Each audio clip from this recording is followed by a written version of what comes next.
Bonjour à tous, une petite vidéo pour vous présenter ce phénomène Flybuster, un concept de piégeage de mouches destiné historiquement au monde professionnel de l'élevage, donc cible agriculteur, mais qui de par son efficacité est en train d'élargir son rayon d'action sur les professionnels par exemple de la restauration, agroalimentaire et privée.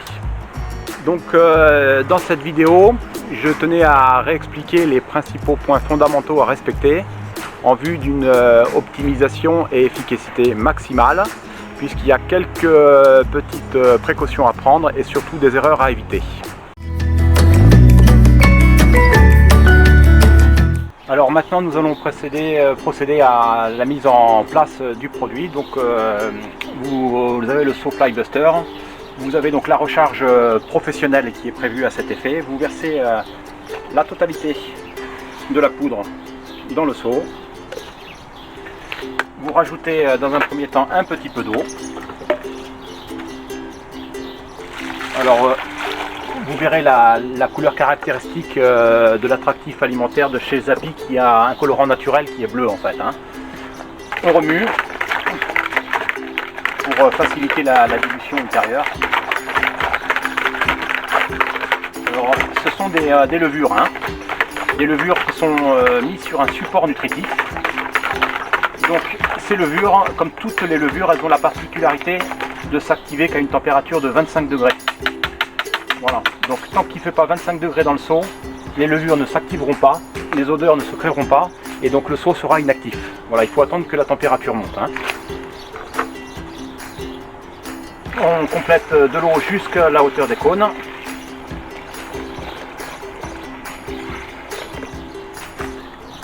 Et là, le seau est prêt à l'emploi. Alors ce que je fais quand même, une astuce petite particulièrement, c'est que je retire cette mousse qui se forme au-dessus du seau. Pour la simple et bonne raison, c'est que les mouches vont être attirées par les odeurs créées par les levures, quand les températures vont monter. Et comme elles vont se noyer, s'il y a un peu de mousse ou de solide, une couche solide qui se forme au-dessus, c'est vrai qu'elle se noie peut-être un petit peu moins facilement. Ensuite, vous prenez le couvercle, vous refermez, et il ne reste plus qu'à le mettre en place autour de la zone à protéger.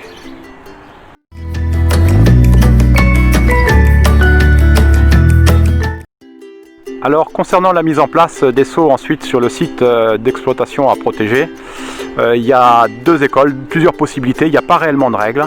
C'est véritablement l'efficacité qui doit traduire et définir l'emplacement stratégique des seaux en fait. Alors vous avez la stratégie de les positionner en hauteur. Si cette stratégie est retenue, faites en sorte de pouvoir quand même déplacer les seaux facilement. Donc là ils sont posés sur des socles bétonnés, ce qui fait qu'ils sont parfaitement déplaçables. Là ils sont relativement hauts, peut-être trop hauts par rapport à la préconisation du fabricant, mais c'est uniquement parce qu'en fait il est sur un lieu de passage des animaux. Là en l'occurrence ce sont des chèvres, et donc pour éviter les renverses, ils sont perchés suffisamment haut. Il n'y a pas de règle tellement en fait. Vous voyez au fond il y a un seau qui est posé au sol, parce que effectivement à cet endroit le seau travaillait beaucoup mieux au sol que perché sur son mât. Alors autre point clé à retenir concernant la disposition des seaux autour d'une exploitation, c'est que dans la journée la mouche tourne en fonction du soleil, elle suit le soleil, le mouvement du soleil. Donc vous aurez vite compris aussi qu'un seul seau ne peut suffire pour protéger une exploitation. Voilà, donc là forcément vous en mettez un petit peu partout autour, là où vous avez de la mouche, jamais côté nord et surtout jamais dans un courant d'air non plus.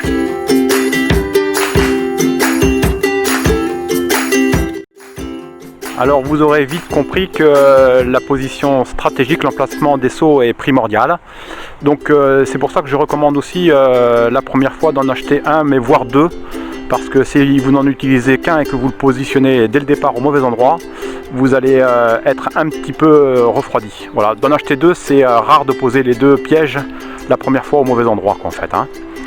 Donc par contre, ce que vous devez surtout retenir, le premier piège à éviter, c'est de les positionner à l'intérieur du bâtiment. La tentation est beaucoup trop grande, c'est vrai, mais en fait il faut bien comprendre que le Flybuster agit avec les odeurs et il faut absolument une atmosphère non confinée.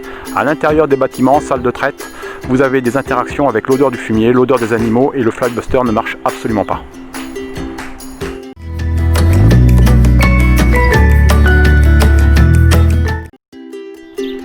Autre exemple d'utilisation du Flybuster, là plus d'ordre privé pour protéger par exemple une maison d'habitation, le tour d'une piscine. Donc ne faites pas l'erreur de positionner le seau à l'endroit où justement vous ne voulez plus avoir de mouches.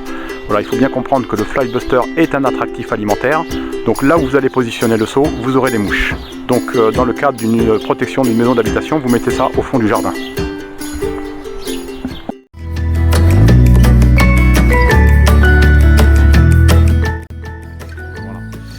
Donc on va voir ce qui se passe encore une fois à l'intérieur. Bon, là il y a les sorties des animaux en fait, hein. C'est pour cela que le Flybuster est posé en hauteur, pour éviter la renverse en fait, hein. Donc bon, il fait pas très chaud, mais encore une fois, vous allez pouvoir constater par vous-même.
Vous refermez et vous resuspendez. Bon, là j'en ai peut-être mis un peu trop, mais le tout c'est de ne pas se mettre sur les... Voilà. Et là vous voyez bien qu'il est à nouveau efficace. Et on va aller voir juste à côté en fait son petit frère. Alors vous voyez...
Alors toujours pareil, hein, vous refaites les niveaux.